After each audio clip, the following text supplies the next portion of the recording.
बढ़ेंगे। चंडीगढ़ में हरियाणा सिविल सचिवालय में महात्मा ज्योतिबा फूले और डॉक्टर भीमराव अंबेडकर की जयंती समारोह का आयोजन किया गया। कार्यक्रम में मुख्यमंत्री नायब सिंह सैनी मुख्य अतिथि के रूप में शामिल हुए, जबकि अध्यक्षता कैबिनेट मंत्री कृष्णलाल पंवार ने की। इस अवसर पर सीएम ने कहा कि ज्योतिबा फूले ने शिक्षा पर जोर दिया और डॉक्टर अंबेडकर ने संविधान को न्याय के सिद्धांतों पर आधारित किया। उन्होंने कहा कि सरकार हर वर्ग के उत्थान और सशक्तिकरण के लिए काम कर रही है तथा आयुष्मान चिरायु योजना से लोगों को लाभ मिल रहा है। वहीं कैबिनेट मंत्री कृष्णलाल पंवार ने कहा कि पहली बार किसी सीएम ने इन दोनों विभूतियों को लेकर इस तरीके का कार्यक्रम आयोजित किया। जब समाज में अंधविश्वास, भेदभाव, अशिक्षा को लोगों को जिसने जकड़ा हुआ था, साथ ही उन्होंने कहा था, महात्मा ज्योतिबा फूले ने कहा था कि शिक्षा वो शक्ति है।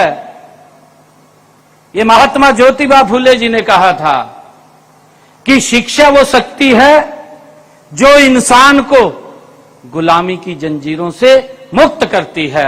शिक्षा वो ताकत है, ये महात्मा ज्योतिबा फूले ने कहा था। साथियों, हम सब जानते हैं कि उस समय में जब महिलाओं को शिक्षित करना एक अपराध माना जाता था, महात्मा ज्योतिबा फूले ने पहले तो अपनी धर्मपत्नी को शिक्षित किया और फिर दोनों ने मिलकर के देश का सबसे पहला बालिका विद्यालय खोलने का काम वो महात्मा ज्योतिबा फूले और सावित्रीबाई फूले ने किया है। साथियों, बाबा साहिब का वो सपना है जिसको पूरा करने का काम नरेंद्र मोदी जी कर रहे हैं। ये महात्मा ज्योतिबा फूले का वो सपना है जिस सपने को पूरा करने का काम साथियों नरेंद्र मोदी जी कर रहे हैं। और मुझे ये बताते हुए कि उन्होंने ये पहली बार है कि जो आयुष्मान योजना लेकर के आए हैं, ये कल्पना से परे की बातें होती हैं। और साथियों, इसके बारे में विचार भी नहीं किया गया। 55 साल देश की आजादी के बाद हुए हैं, परंतु इस प्रकार की, क्योंकि जब परिस्थितियां देश के अंदर ऐसी होती हैं तो उनके समाधान के लिए कुछ न कुछ योजनाएं जरूर बनती हैं, परंतु आज तक उस तरफ शायद सोचा नहीं गया होगा। अगर किसी ने सोचा है तो नरेंद्र मोदी जी ने सोचा है। मुझे ध्यान में है, हरियाणा प्रदेश की अगर मैं बात करूं, हरियाणा प्रदेश के अंदर हमने आयुष्मान चिरायु योजना को लागू किया है और साथियों उसका लाभ अंतिम पायदान पर खड़े हुए व्यक्ति को एक उसका हौसला बढ़ाने का काम, उसको इस बात का विश्वास है कि मुझे अगर कोई दिक्कत आ जाती है तो मुझे इलाज के लिए किसी की तरफ देखने की आवश्यकता नहीं है।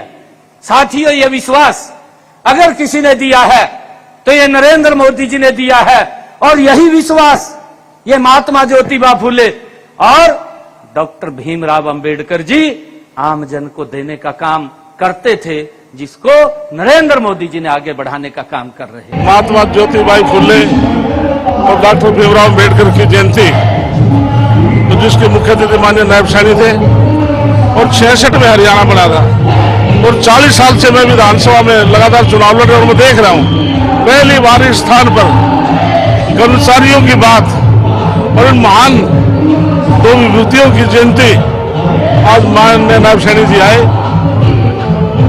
जो बाबा साहब ने भी शिक्षा पर बल दिया था, माता ज्योतिबा फूले ने भी शिक्षा पर बल दिया था।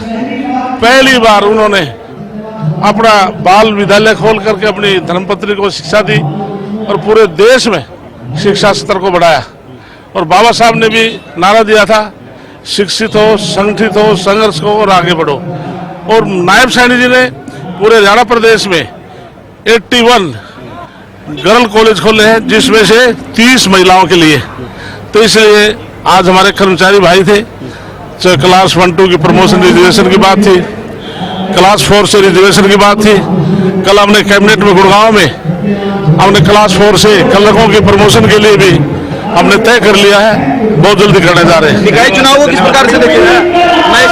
निकाय मैं सोनीपत में बतौर प्रभारी हूँ, वहाँ पर राजीव जैन को मेयर का कैंडिडेट घोषित किया, नॉमिनेशन है और एक तरफा चुनाव जिताएंगे। माननीय मुख्यमंत्री जी का स्वागत।